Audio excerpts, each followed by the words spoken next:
So I've brought the thread up at the bottom of that line. I'm going to hold the thread away from me, and I'm just catching it with that finger there. I'm pushing the needle in right next to where that thread has come up.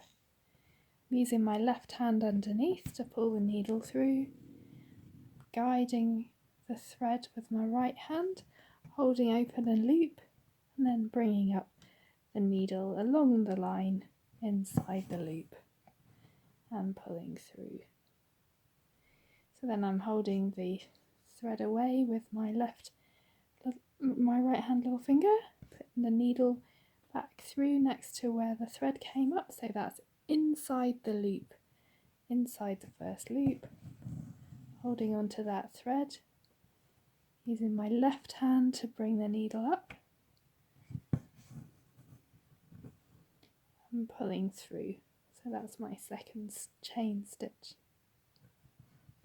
I'm just going to keep doing that all the way along this line.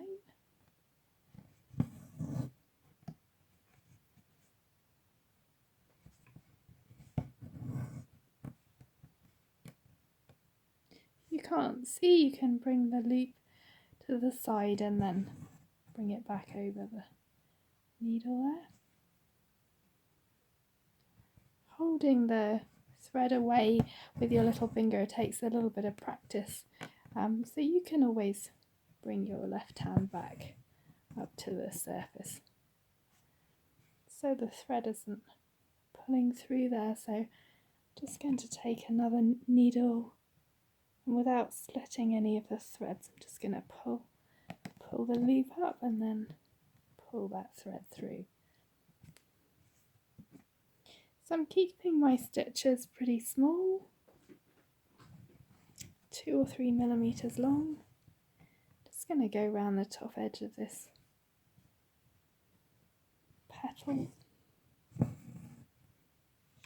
so you can see that thread's starting to twist up, so I can just use another needle just to guide it through. So I'm pulling it up. Might have got a bit twisted, so I can let the twist come out and roll the ply up a little bit.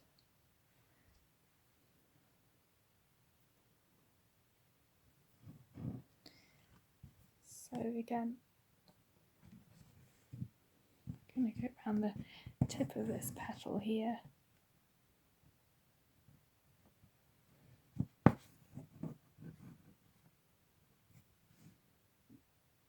If you find that your chain stitch sort of falls inward of the line, it'll be because the stitches are too big.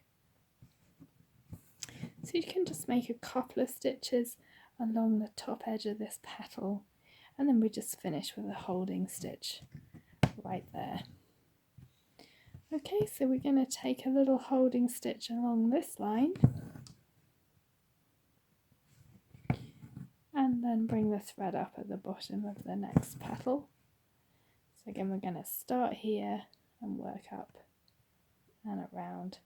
So working this way means that our next set of stitches just cover over that holding stitch there, so there's no gaps.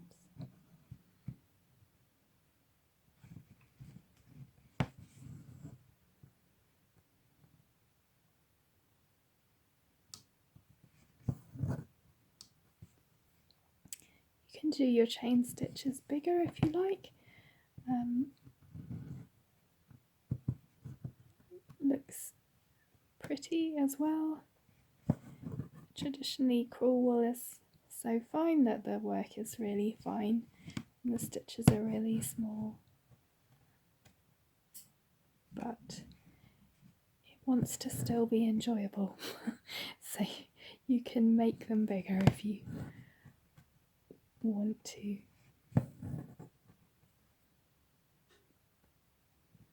So if you get the hang of using your left hand underneath and your right hand on top, you'll find that you are able to stitch more quickly.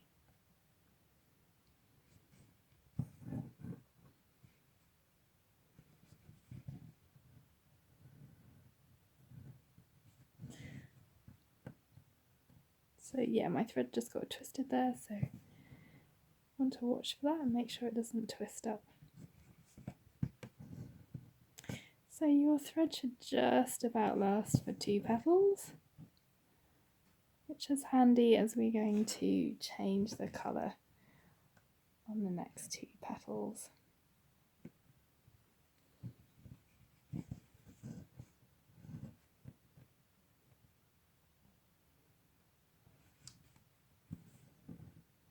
So that's our last chain stitch, and then we're going to finish off there with a holding stitch.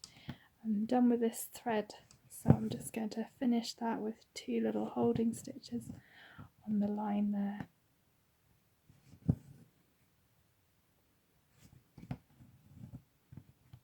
I can bring that up to the top and cut it off. I'm going to do the next 2 petals in a slightly lighter shade, and I'll just repeat all the way round, 2 and 2 and 2, 2 of each shade going round.